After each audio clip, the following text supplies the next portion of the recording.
Nathan, come to my court. It is time to record an episode. Get it? Got it? Good.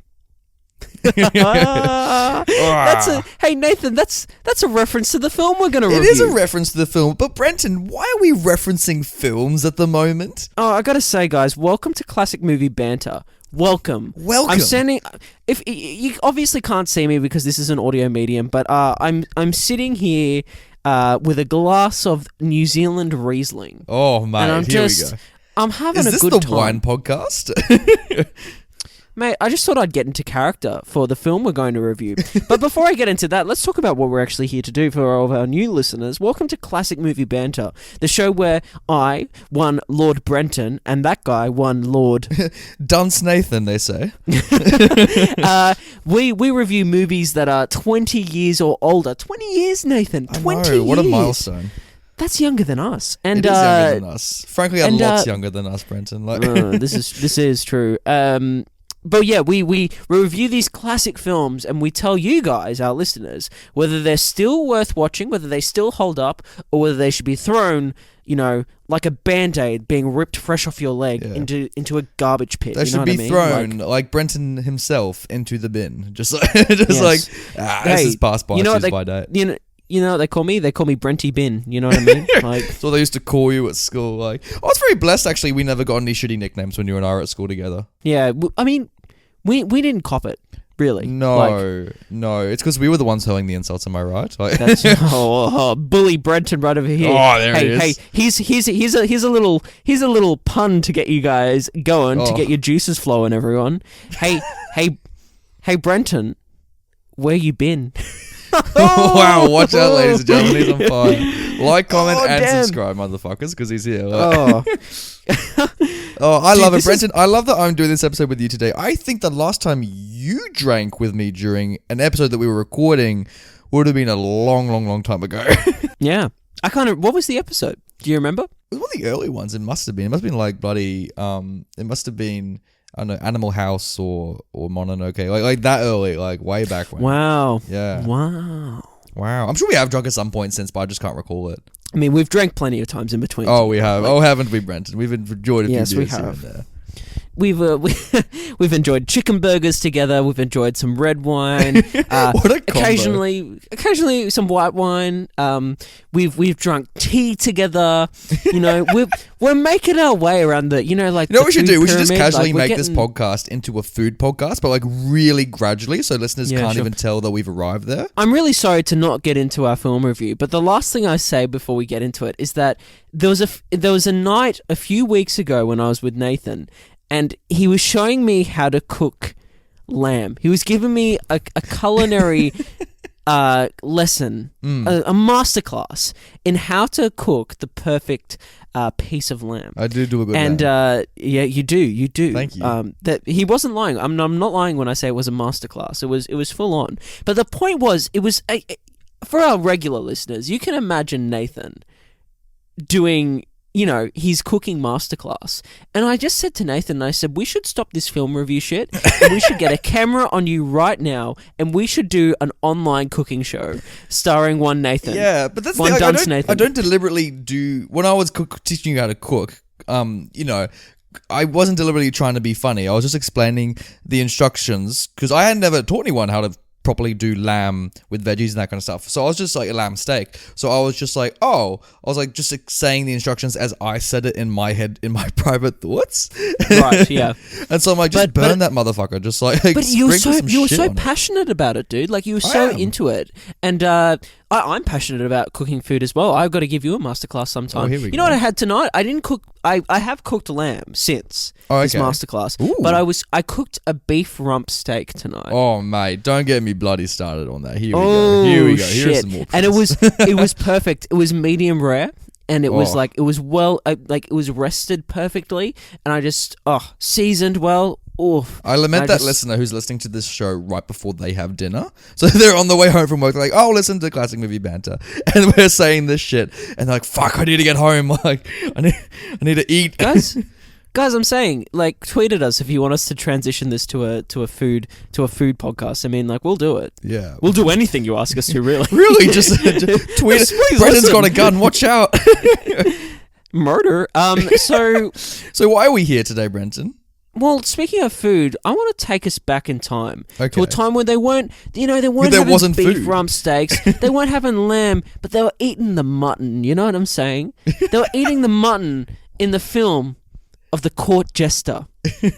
You said the word mutton as in someone would say in like a Guy Ritchie film. It's like we were going back to the times of the mutton. Like you're like twirling a cane as you say it. Like Yeah, dude, you know me. But yeah, the Court Jester. Now, this is a film some of you may not have heard in of. fact, most probably have not heard of. I hadn't heard of it till you like burst through my front door one day and you're like, right? And I'm like, hi, but before I can even say hi, Brendan, you're like, shut up.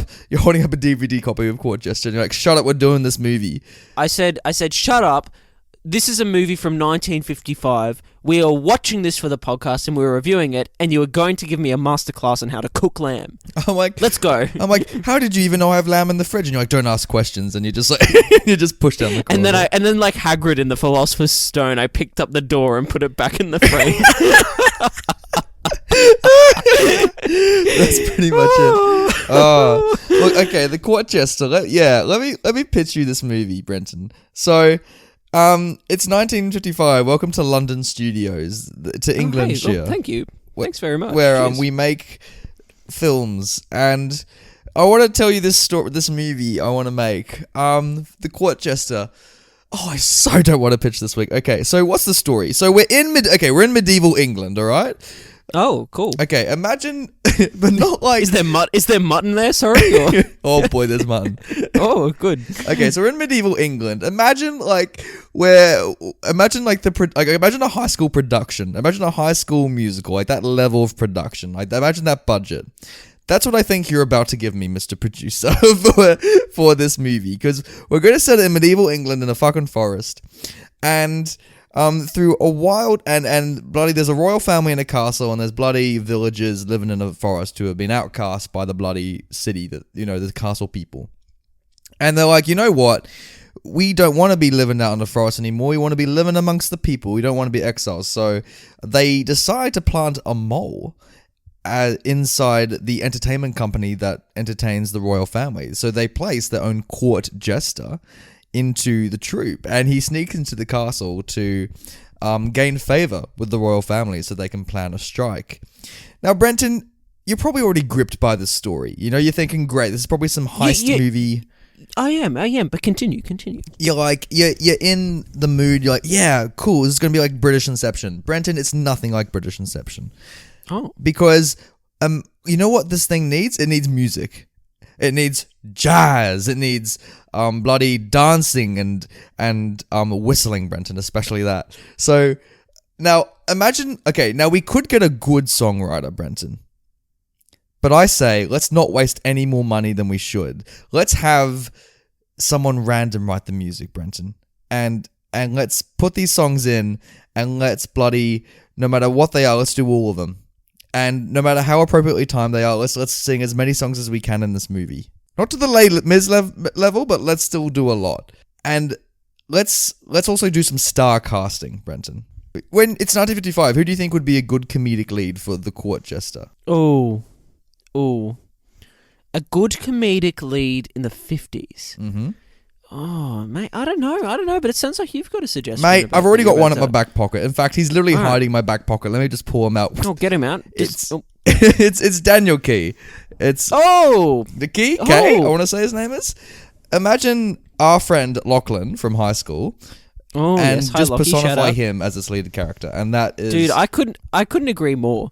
I wanted to go back to your pitch for one moment, though, because you left out a very important piece of information. Oh, probably several pieces, I'm imagining. Yeah, but the one thing we've got to remember is the reason the rebellion's happening is because there's a baby. There's a fucking that's baby. Right! This dumb as fuck film, that's right. Because, sorry, I shouldn't say that to the person I'm pitching this movie to. This genius of a film. So the way... Okay, you've heard of democracy. You've heard of aristocracy. Brenton, I want to introduce something new to you. I want to call it birthmarkracy.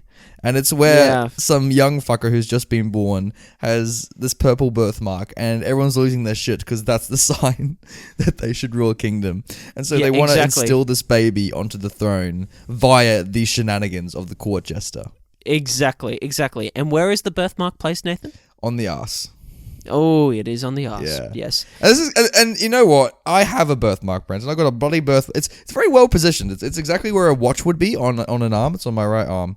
And so, as someone who has a birthmark, this film naturally makes me think that I'm entitled to royalty.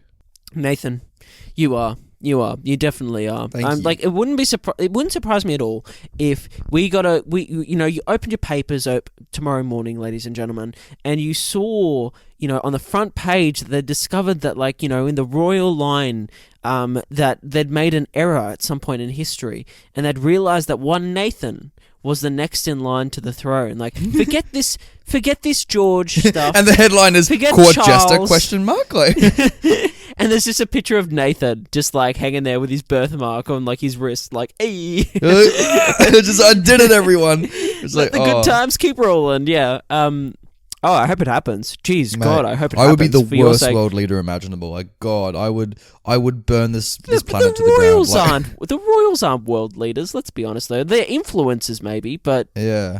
That's true. But bloody aristocracy taking over the world again. Am I right, mate? Or bloody this, bloody that. Oh yeah. Is that your first act as king? That's yeah. I'm bringing back all the old things. I'm bringing back aristocracy. I'm bringing back prima nocta. I'm bringing back servants for everyone. When you're class president and you run for class president, and you're making these outlandish promises you can wear whatever uniform you want to wear to school. We're gonna have 3 lunchtimes. I feel like that would be me as a world leader. I'll be like, fuck it, we're gonna have 5-day weekends and 3-day working days. The world would be an economic crumble within a week. This is true. But back to the Court Jester. Yes. Ignoring Nathan's fleeting career as a world leader, the Court Jester. Brenton, what do you think of this movie? So, first of all, I will say, just in the back of your comment about our good friend Lockie looking exactly and acting like Danny Kaye. Yeah. God, Lockie, this is... Speaking of birthrights as well, mate, I reckon Lockie is a long-lost descendant of Danny Kaye. He probably is. It's uncanny. It's bizarre. By the way, you and I are the only people who would get this reference. I know. Yeah. We'll stop it in a moment, but it's absolutely incredible. So, shout out to you, Lockie. Yeah. Or should I say... great-grandson of Danny Kaye. But let's talk about the Court Jester and what I thought of it. Because you got to imagine, listeners, when Brenton pitched me this movie, I wasn't like, oh, that classic film. You heard about this through a friend, I want to say, and I heard about this. Okay, I heard about this from my boss. Yeah. You're so, you review all movies, son. You got to be talking about this one, Dan. So my boss, when I was on a work trip in Adelaide a few months back, he was with me, and there's a few members of my team, and he sat us down and he was like, "You got to watch this movie. It's it personifies." You're my sitting childhood. around a campfire, and he whips it out from under a marshmallow. He's just like, totally, here dude. You go, son. Here you go, son. And then he lifts up a rock, and it's actually a television set. He just lifts up a twig. Like a little Flintstones TV. It's just yeah, totally. Anyway, so he sets up this thing. He said, this thing personifies my childhood. For some context as well, I'm an actor professionally, and my boss was he was. They mean professionally and intimately or something, in all aspects of my life. But the reason he's showing us this film is because he's talking about a certain show that he's considering this company to do in the future. And oh yeah. So we watched a few scenes from this film. And straight away, I'm watching this thing, and I'm going, "This is prime classic movie banter material. This is the most classic movie banter thing I've ever seen." These are movies we need to make the general public aware of more, right? Yeah, exactly. But not only that, I realized after watching the film in total that I'm just a fan of this movie, dude. I can get around this. I think that this movie is not perfect by any stretch of the imagination, but its screenplay, its acting, and its general, I guess, feel just gives you the giddy vibes of enjoying something at your for me, it's my great grandparents' place, of going there and watching an old kind of musical comedy that's meant for the whole family. That's a good analogy. That's really sharp. It feels like when you and I were watching it, it kind of felt like I was visiting my grandmother, and and she only had one DVD that she owned, and it happened to be the Court Jester, and so I was like, so we put it on, and you're stuck watching this movie, and whether you like it or not, this is the movie you're watching, so you've better bloody be on board.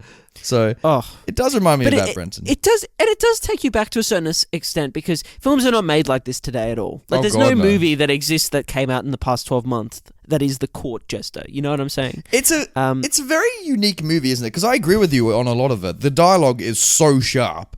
Like it's great writing. I don't think this, like all musicals, this is going to be a controversial statement, but I think like all musicals, I don't think the story's that rich. I think it's a very cliche story. My general problem with musicals, and I say this every time we bloody review a musical, it's like the musical itself always takes priority. Like, it's not about the story being told, it's about, okay, how does the story fit the songs, and then how does the story inform the songs, like, or like, I don't know, it's very rare that I come out of a musical and I'm like, man, what a complex, rich, beautiful tapestry of a story. You know what I mean? I mean, I hear you. I don't necessarily agree, but I can see how you'd come to that conclusion from watching. Yeah, I'd say like there's musicals that exist that fit. And there are like you could look at like Lion King, or you could look at like any of the Disney Renaissance films or something like that, and like, or even like proper musicals, you know, like adaptations of stage stuff. And it does exist, but I feel like this is a film that doesn't do it. I don't know. I think what also is a thing is that I didn't love the songs. I don't think they're very good. I can get around it. I mean, I had a good time. Can you name me one song? Of any of them memorable? Dude. Yeah, I can. I can name you the song that is called "The Fox" at the start of the film. Oh, okay. I have no recollection of any of these songs, and I just saw the movie. Like, I think that's like the first song in the film, and it's a G time, that song. It's again, it's got that slapstick brilliance, and like the songs themselves, I think. Like, I get what you're saying. It's not like you're watching Gene Kelly dance to Singing in the Rain, or you're watching The Sound of Music and you're listening to the amazing songs from Rodgers and Hammerstein. Yeah, you're listening to Daniel Kaye like doing his thing, and his thing is very good, and he is extraordinary. Very good, yeah. But like, what an incredible performance! It's so good, by the way. And it's again an actor from a bygone era that can physically do everything that this role requires, but not only that, have the subtleties, I guess, in what he's doing to like still keep you engaged, like at every moment, I guess, that he's on screen. Like, great performance. I 100% agree. I feel like the way I should have pitched this film, Brenton, was that it is kind of like a pantomime version of Game of Thrones. Sure, yeah, but definitely. Much lower budget of it as well, because for some reason the plot is kind of illogical and complicated. Like, it's like when you watch it, it's just like it's there's a lot of stuff going on. Like, there's a lot of different parties involved. Like, when you finally rock up to the castle and like you meet the bloody Littlefinger. Like, in this movie, there's a Littlefinger and a bloody Varys, like the spider from Game of Thrones. Like, both those characters are in this movie essentially, like those archetypes. And you work out there's like 5 different groups all trying to get the throne when you rock up. And this is like a musical, like a kids musical. It's kind of like watching like it is like watching like a panto show. So it's kind of weird that for this weird show, the plot's just kind of like a farce. Yeah, but which I think is kind of the point at the same time. I think it's meant to be overly complicated and so unbelievably ridiculous that it just at a point, it's like you kind of accept it and have a blast watching like these insane scenarios just unravel, because really, they are insane and they are entertaining. Like, they are, yeah, definitely. Like, I wasn't bored watching this movie, which is a good thing to say. And like, there's a lot of funny shit going on. There's some great scenes and spoilers I'm excited to talk about. But like, I think what a great plus thing to get people to watch this movie is you're going to be seeing for me, it's the film that's most been like theater I think I have ever seen, where you're watching this movie and you feel like you're watching a live stage show. That's exactly what I felt when I was watching this. Sure, yeah. I didn't get a single ounce of realism. I thought like, no, I am in a theater and I am watching a show. And it's like, and the costumes are so low budget, like they reflect it. Like, it's just. Oh, really? I think for me, like, given that this is the 50s, I think the production design and some of the set design especially is pretty amazing. Like, you look at it again. Yeah, in terms of costume design, I can see where you're coming from. But again, I think there's some standout costumes in this. I think some of the Black Fox has one of the shittiest costumes I think I've ever seen. I love that costume, dude. It's really hilarious. Like, it's so great. Yeah, for sure. I thought you meant like the only costume that springs to mind that I think probably isn't the best costume is like there's a certain knight's costume, I will say, that's in the film that the main character wears. Then he has a knight's garb in a ceremonial scene. But there's some there's some great costumes, man. There's some good costumes. Actually, I will admit, in terms of costuming, it's a mixed bag. Yeah, it is a bit of a mixed bag. There's some really great stuff, and then there's some stuff that's kind of. But there's so many people in this movie, Nathan. It's bonkers. Like there are so many characters. I love the romantic plot that's in this movie. Which one? It's funny because I'm either for it or against it. And you know what? I don't know what it was, but like I think because this movie, you know what I love about this movie? It knows what it is. Like it's very aware that this is like hyper real, crazy. Like it feels like we're almost in the world of Babe 2 again, Brent. And we can add this to the bloody cinematic universe. And oh god, really? Oh no. Oh yeah. This is they're like above the city that Babe visits is like a little castle on a hill, and this is what's going on up there. In terms of the Babe 2 comparisons, though, I will say that, like, while, yes, there is that zaniness, there is that hyperrealism, like you said, I think there's still a bit more structure to it than exists in Babe 2. I will say that. It's true. It's true. It's probably leaning more towards Inspector Gadget territory, isn't it? But, like, out of all of it, I think what really gets you in this is that it is so much fun to watch. In saying it is a very fun film to watch. It's a fun time, but like, I had fun watching it with you, but like, I don't know. I didn't love this movie. I didn't love it. And there is a lot of weaknesses to it, Brenton. One of the weaknesses I thought was to the movie was that like it kind of just jumps about between all the different characters. Like there's no real constant flow. Like you're with the romantic people for a little bit, and then you're with this, and then you're with that, and then and when they finally all kind of mesh together, it doesn't feel like you needed all of them together. Like you could have easily cut a lot of the movie out. I get where you're coming from. No, I do. Yeah, I think that's a fair point. Yeah, but because at the end of it, I was trying to be like, what's this movie about? Like, what is... I couldn't put my finger on it. Like, is it about the rebellion? Is it about the bloody outcast society? Is it about, like, the jovial life of the aristocracy? Is it about this guy being on fucking every drug known to man and being a jester? Like, I don't know. Like, I have no clue what this is about. And I feel like it's trying to say something, but I don't think it gets that message across. Yeah, it's a funny one, isn't it? Look, I think at the end of the day, I think this is a film that exists purely for the entertainment purposes that it provides. I think you could look deeper into it and find something interesting. And I personally haven't done that because I don't think that's what I go to this movie to see. My expectation in watching this and what I get out of this film isn't that necessarily. But in saying that, I think it's still rich enough that there possibly is something there that might be a bit deeper. Like you said, you're pointing fun at aristocracy and how ridiculous this whole scenario is, and how I guess fickle the whole thing is as well. And how in everyone's kind of attempt to make things serious,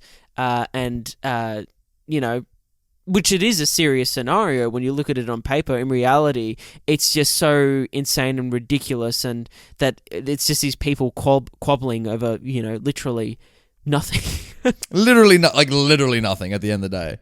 Like, I was just gonna say, what the bullet is in the movie for me is that I don't think it's well directed. I think I would enjoy this as a stage show rather than a movie.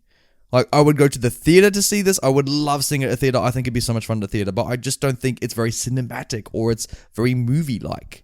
Do you concur? I hear where you're coming from with that, and I think it's a fair point. Yes and no. Yes, in the sense of, I guess that it's a lot of, still shots. There's some tracking stuff, but it's all very... The camera is so wide, all the time. We're getting, basically, Hateful Eight levels of fucking, showing everything that's in a room when you're looking at it. Yeah. But at the same time, I think it's still got this grandiose... old cinema style that's kind of doesn't exist anymore. And so in a modern, I guess, sense of what cinema is and what... but at the same time, not even a modern sense, because we look at something like Kurosawa and Seven Samurai and what he's doing at around the same time. It's on a whole nother level. Whereas this is just, I'd say it's cinematic, but in a much different sense. I'd say that some of the practical uses of effects and whatnot, and also just camera positioning and using like production design along with like positioning the camera in that production design, there's actually some really interesting stuff going on, I think. So I agree with your point, and I see where you're coming from, but I also kind of disagree, if that makes sense as well. Well, let's just bloody rate it then, mate, because it sounds like you're on the fence about all this. Mate, yeah, I wouldn't say that. Oh, then where are you, Brenton? Bloody, have a sip of your wine and tell me where you're sitting, mate. Oh, I'm giving this film 2 thumbs up. I had an absolute blast watching this, and I think I think you bring up fair points, and I think there are criticisms that can be like anything that can be pointed at this. Like anything, you can poke holes. Everything burns. Everything does burn. The fire rises. No, I think this movie sets out what it achieves to do. I think that it has some of like the zaniest dialogue, some of the like really well written dialogue, and again like extremely well performed. There's some. It's a film from a bygone era that doesn't exist anymore, and it was an absolute joy to go back and watch this, and still enjoy it. As much as I would any movie, I'd say today, in the sense of like the pacing was on point, everything was on point, and I just had an absolute blast. So yeah, Nathan, what do you think? Yeah. I don't know, like maybe. Do you watch Court Jester? I know you don't. On a Thursday night, I can't see.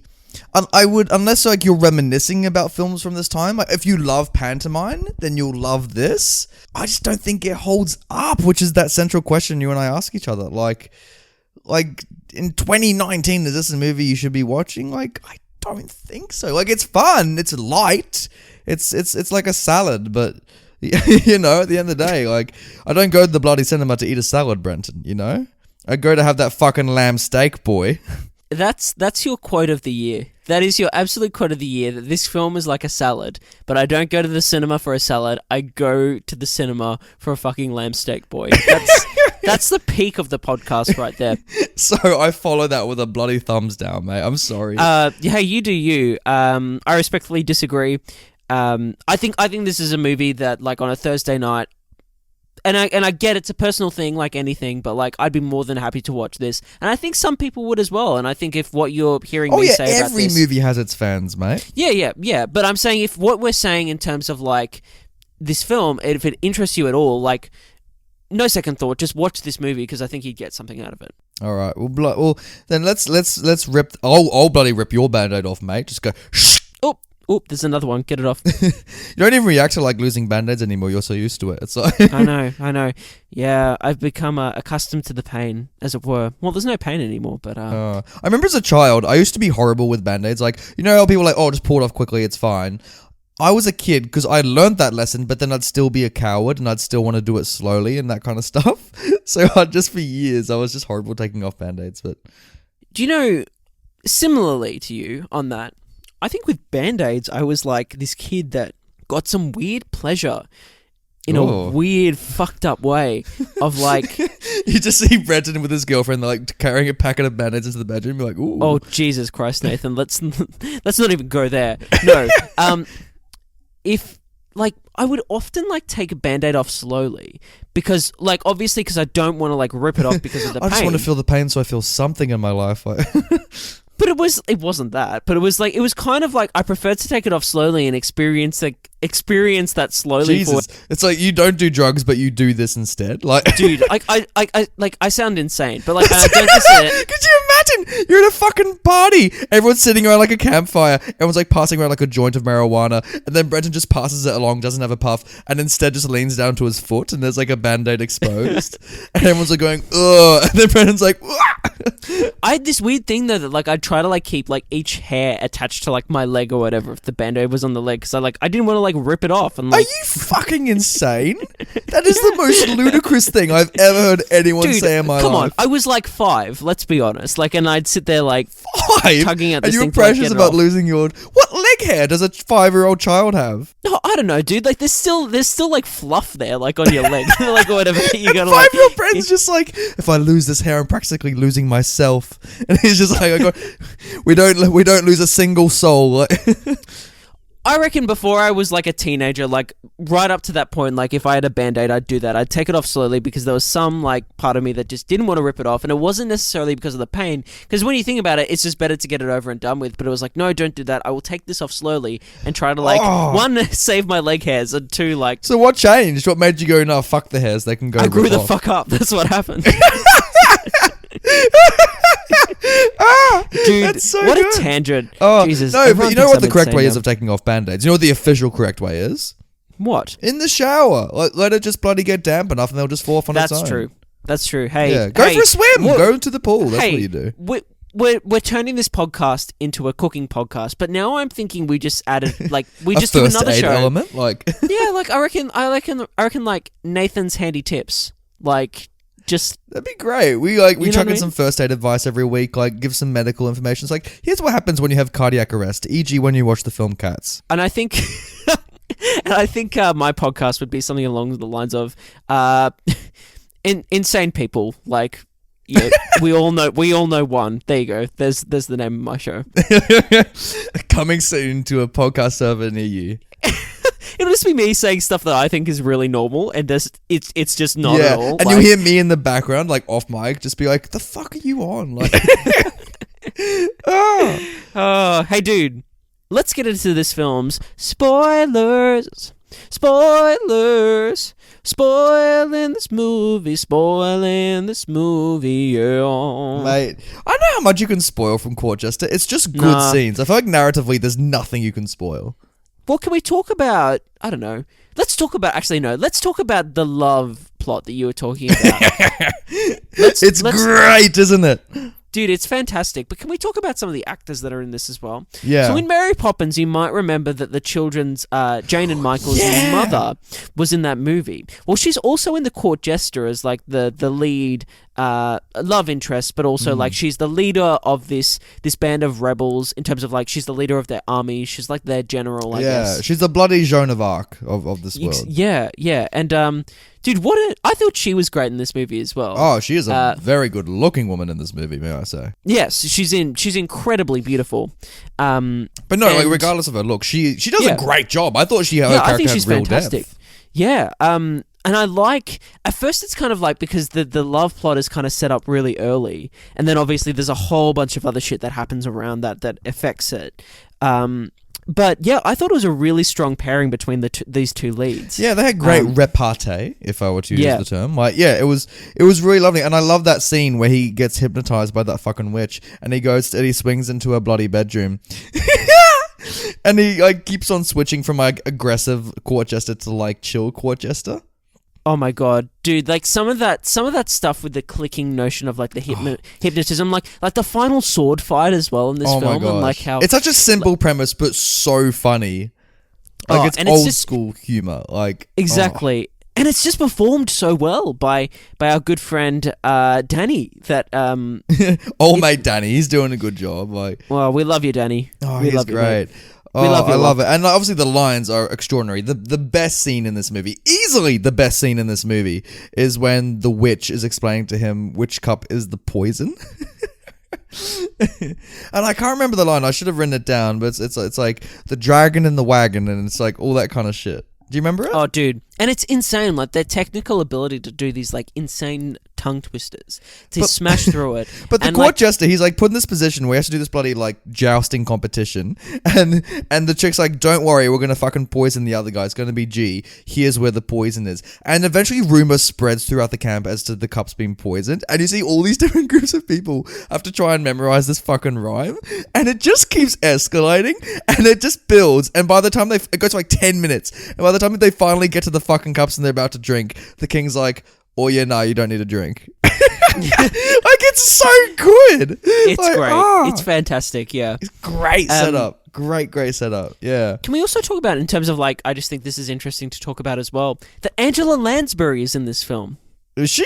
Who is she in this? Angela Lansbury plays the king's daughter, who has a crush on Oh the Court yeah, Jester. she does too. That's right. Yeah, a very young Angela Lansbury, who you can see like why she has the career she has because she's quite a small role in this film. Mrs. But she's Potts fantastic. herself. Yeah, just it's so funny to watch movies like this and to see actors that we associate with that are elderly because obviously the performances that we've seen from these people. It's like when you and I saw Diana Rigg in the bloody James Bond film. Exactly. Yeah. Yeah.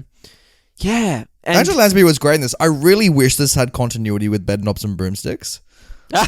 So like the kids and her just rock up on the fucking bed in the middle of the castle and like, where are we? And she's like, don't worry kids, I'll handle this, and just changes costume and it segues into Court Jester.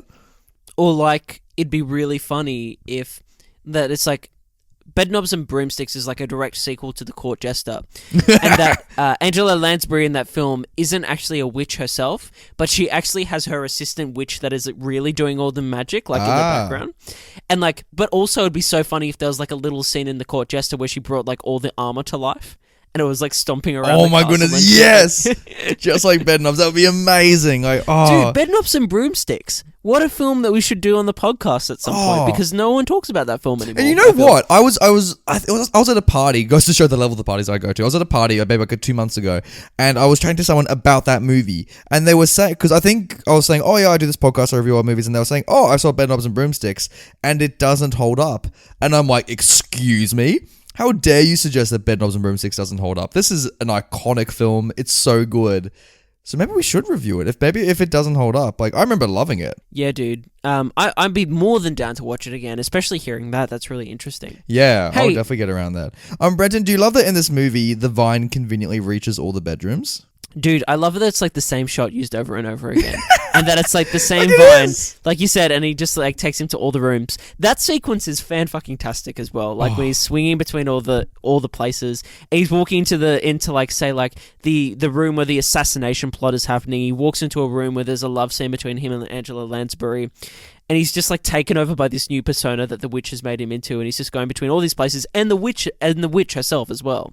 And it's just bloody amazing comedy, like old school, some slapstick thrown in there, but like snappy dialogue that's just funny in itself, and a funny plot line that just ties it all together. And it's just what a great sequence. Yeah, I absolutely love that. And yeah, the physical comedy and like the visual comedy of like that same shot being used over and over again is pretty It's the funny same as thing well. that happens later on in the movie with the bloody line that's walking back and forth in the main exactly. court. Yeah. You and I, we were losing our shit over it because the jester gets caught up in it and he's just being dragged across the whole room. In that knighting scene, and he's like in the room doing all these formations, and then they'll like play a clip forward and then play the same clip backwards, and it's so funny. It's so good. Fuck, I love this movie. Why did I give it a thumbs down? Because You had your reasons. It's okay. Yeah, no, because like it's just it's great, but it's great to chat about when you're sitting there. You're like, come on, like I don't know. I wanted something a little bit deeper. Hey, so I wanted to say as well that Angela Lansbury, you know, she's pretty baby-faced, let's say, in this movie. But can we talk about Apart the real from baby? the actual baby? Like- Can we talk about the real baby in this movie and talk about one of the greatest child performances of all time? Oh my god. Every time that baby fucking came on the screen, you and I just looked at each other and you just lost it. You're like, this baby's fucking face. But like it was funny because they're obviously trying to smuggle this baby into various places, and so it would appear in the most random hiding spots. Oh, in its basket, in the wine barrel inside that cart as well. Goodness. Oh, just fantastic stuff. I want to know what the baby was like on set. Sadly, for bloody how did they make this? I couldn't find a single thing on the baby, and I wish I could. It would have been so funny to see how this child did. Like, yeah, it's disappointing, isn't it? Like, because I always wonder this with babies on set, because obviously you'd think that like the mother or one of the parents would have to be there, like to oversee it and to obviously look after their child. And just like how that would work, let alone on a set in the 50s, you know what I mean? Oh, it would have been so crazy. Like, it would have been because you know at the end when he like flashes the baby's ass to the camera, like I'm wondering if the parents are like, is this necessary artistically? And imagine if because also a baby in the 1950s means that they'd be on like what in their 60s or 70s these days. So like, like you know, like he's alive, whoever that baby is. I hope so. So like, you know, hey, I'm just throwing it out there right now. And I'm not like Willem Dafoe will always be our like priority. Like if we ever have a guest on the show, like we want it to be Willem Dafoe, no questions asked. But in this case, hey, if you're listening in and you know where this baby is today, are they still a baby? Let us know.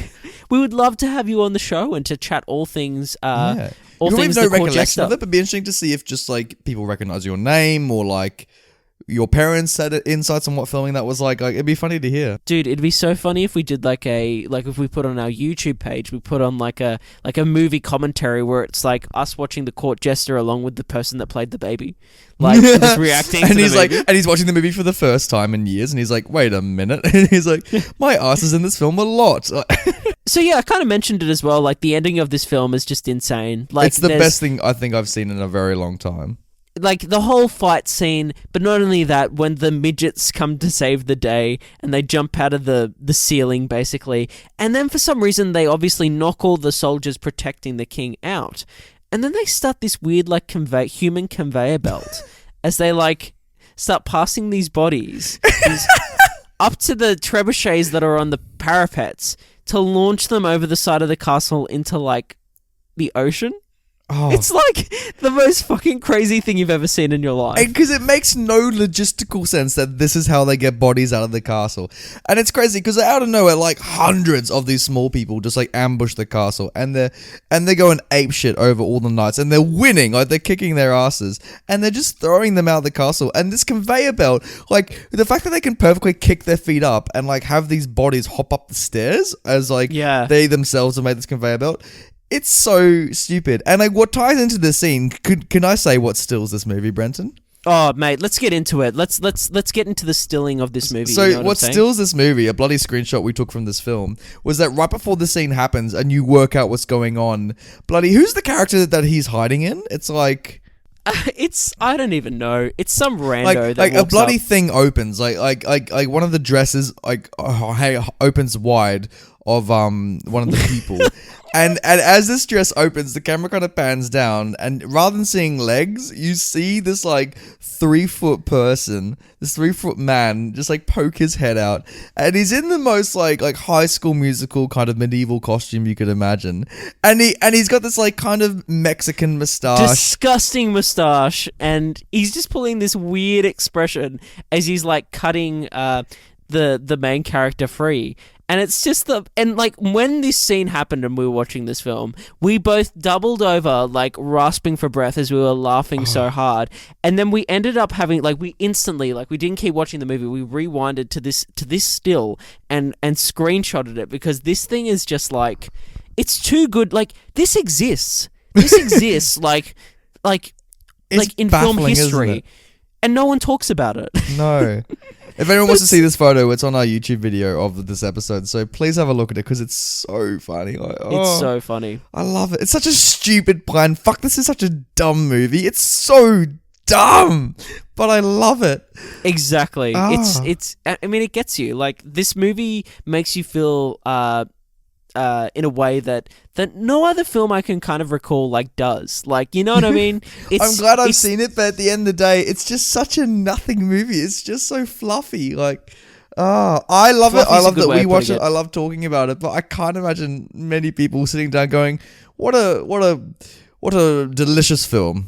So as much as I love this guy, I want to introduce something new to you, Brenton. A little bit like what we did for Robin Hood. When we did Robin Hood way back when, we were comparing Kevin Costner to all the other Robins. This film is a representation of life in the Middle Ages. And I wanted to get your opinion on some other films set in the Middle Ages and see if we can determine which film you think personally encapsulates out of this list the best representation of the Middle Ages.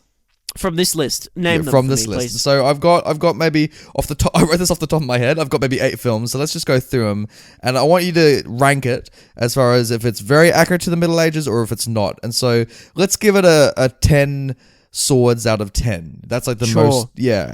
How many bloody whacks of a sword you'd give it? That's our rating system. Okay. Sounds good. So the first is Macbeth, the film Macbeth. Have you seen any film of Macbeth? Well, I was going to ask, is it Roman Polanski's version? Is it the version that came out a couple years back with... Have you seen the one from a couple years back? Yeah, with Marion Cotillard. Let's do that one. How many bloody swords out of 10 would you give this one? How, did you like that movie? Give it I didn't love the film itself. No, I didn't either. But I would give it, in terms of its representation of the Middle Ages, maybe a 7 out of 10. Yeah. I feel like Marion Cotillard just being like, I'm the Scottish one now. Like, I don't know, it feels a little bit of a weird pairing. And it's very hyper real. Like Alex Garland. Yeah, are we judging it on the basis of the actual film itself? Or are we judging it on its representation of medieval life and both culture? Because it's kind of weird that he chose to make this kind of hyper real version of Macbeth, where there's like this kind of slow motion, like red powder kind of things, and like yeah.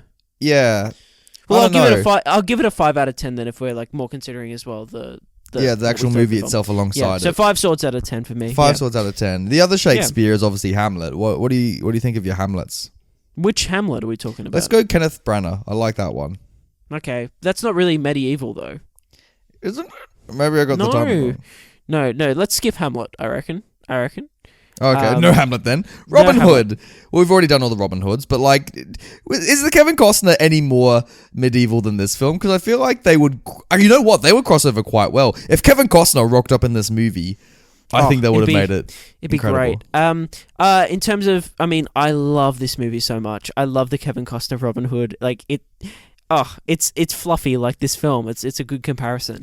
But in terms of its representation of the Middle Ages, you'd have to give it around a 7 swords out of 10. I reckon. Yeah. I feel you. What about Holy Grail? What about Monty Python's Holy Grail? Oh, mate, that duck scene alone. It's funny that this movie came before Holy Grail, because I can almost see Holy Grail taking a lot from Court Jester. I know, right? Definitely. I feel like Monty Python was definitely influenced by stuff like this. So, like, I know, I love Holy Grail. I feel like if this movie, if Court Jester was trying to had higher fidelity to the Middle Ages, I don't think that Holy Grail is a good way to look at. I would probably rank it lower, if anything. Yeah, I know what you mean, but I think for me, in terms of like the films on this list, I think Holy Grail has probably been the best film mentioned so far. I think Holy Grail might go down in history as like the greatest comedy film of all time. It's up there for me. So that being said, I'll give it a solid 9 swords out of 10. Perfect. What about A Knight's Tale, Brenton? Oh mate, Knight's Tale gets a solid 8. Come on, settle down.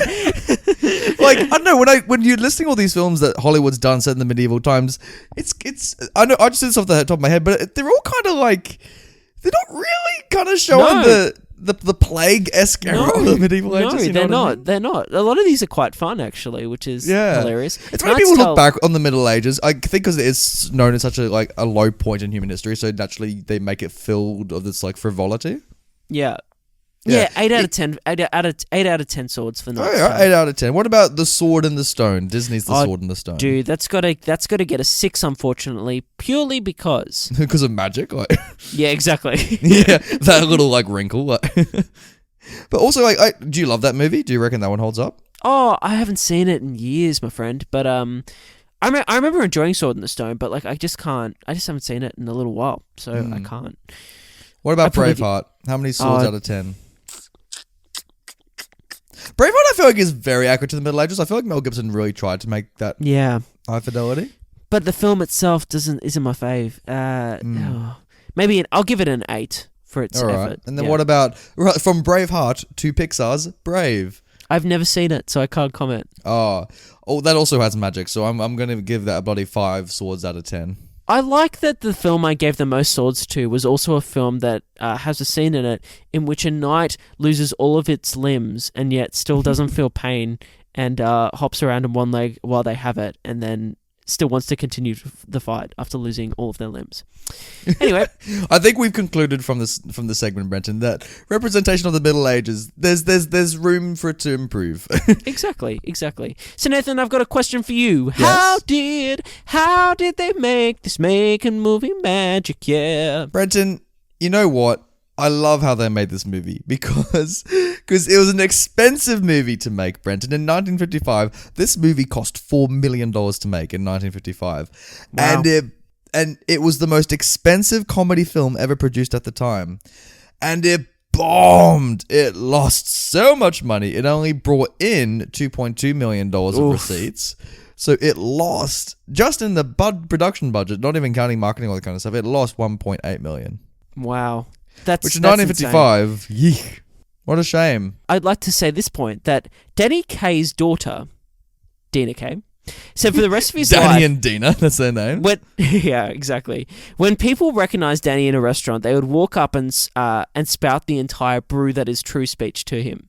Like, oh, really? So he got a lot of this in real life. Yeah, dude. Like, people would come up to him and just, like, go into that speech that you love. Do you imagine like, having a nice calm dinner? Because he would have heard this, like, a billion times. Like, I know, right? It is kind of great, though. Like, I mean, it's awesome. I feel like if you and I had the stamina to memorize it, we would. And, like... Oh, could you imagine, like at the end of work, you just come home and you're just like, is the brew true? Oh, yes, it is. Like, you know, when they made this movie, Brenton, classic 1955s where they had no OH&S, you know, they fenced with real swords. Holy shit, are you kidding me? Like, they used real swords on set. So Basil Rathbone, he was the bloody world-class fencer that they hired to do this movie. And he was the other bloke who was, like, actually doing the sword fighting.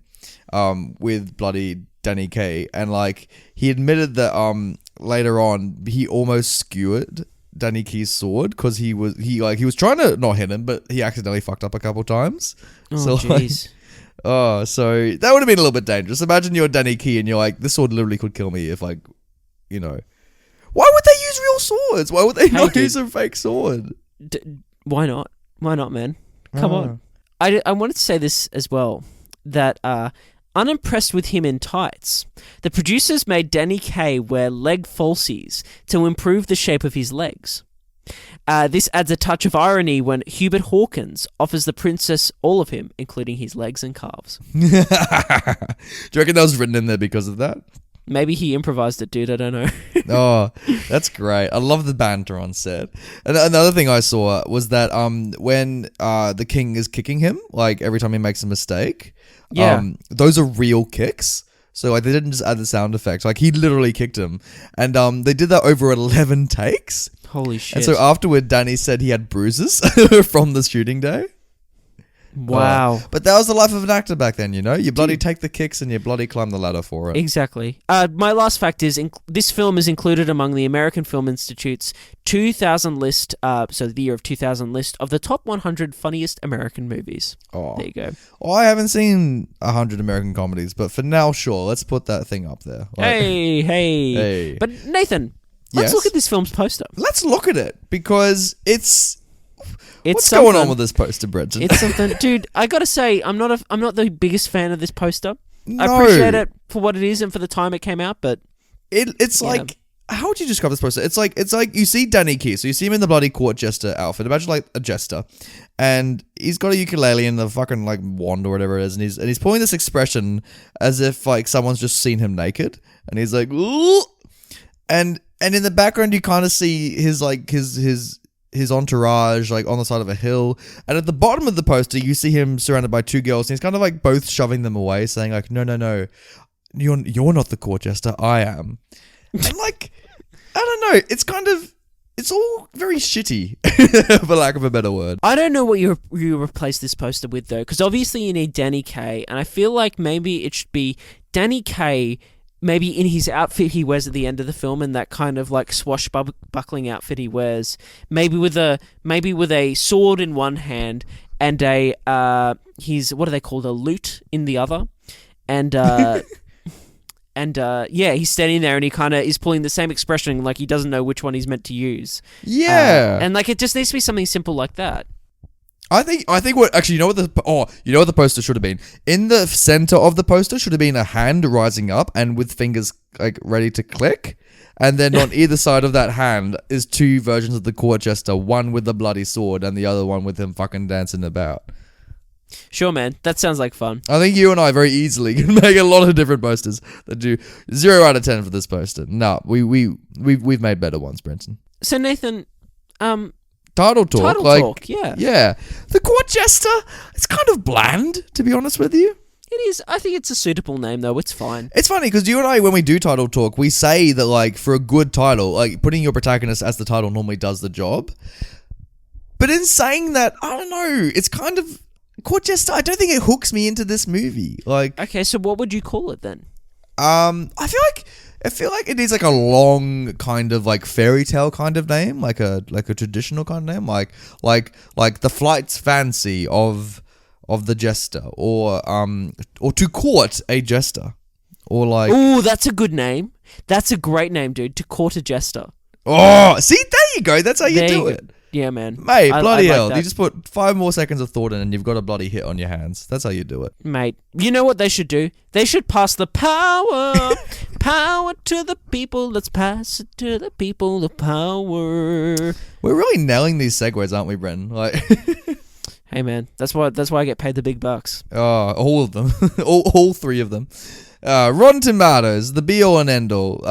Look, Rotten Tomatoes has rated this film with the critics are bloody giving it 96%. Hey. And the audience score is at 94%. So, like, evidently I'm in the minority. People love this movie. Hey, man. But in saying that, I think it's because most people have no idea what the fuck this movie is and they've never heard it. Because in the audience score, only 9,000 people have actually given it ratings. Hey, man, all I'm saying is this, is that you said that you couldn't see people watching this on a Thursday night, and my friend, clearly they are.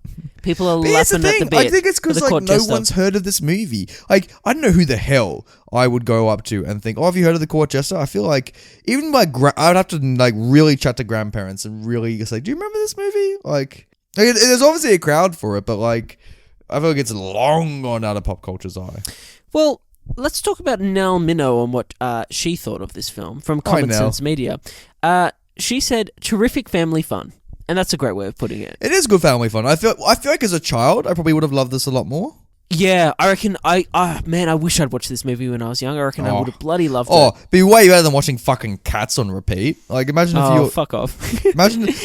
trade in this for Cats, you would have had a much better childhood. Do you know what I heard today, by the way, Nathan? What did you hear today, Brad? That Steven Spielberg is executive producing the live-action version of Cats that's coming out at the end of this year. Is he really? Yeah. Oh, Jesus. Oh, my goodness. Oh, can't wait. Let's go. I remember seeing a clip recently of Taylor Swift on the Graham Norton show, and she was talking about filming the Cats movie, and she's like, "This is going to be incredible," and she's like, "Wait till you see Jason Derulo do an English accent," and everyone's like, "Oh boy!" Oh shit. Yeah. Oh no.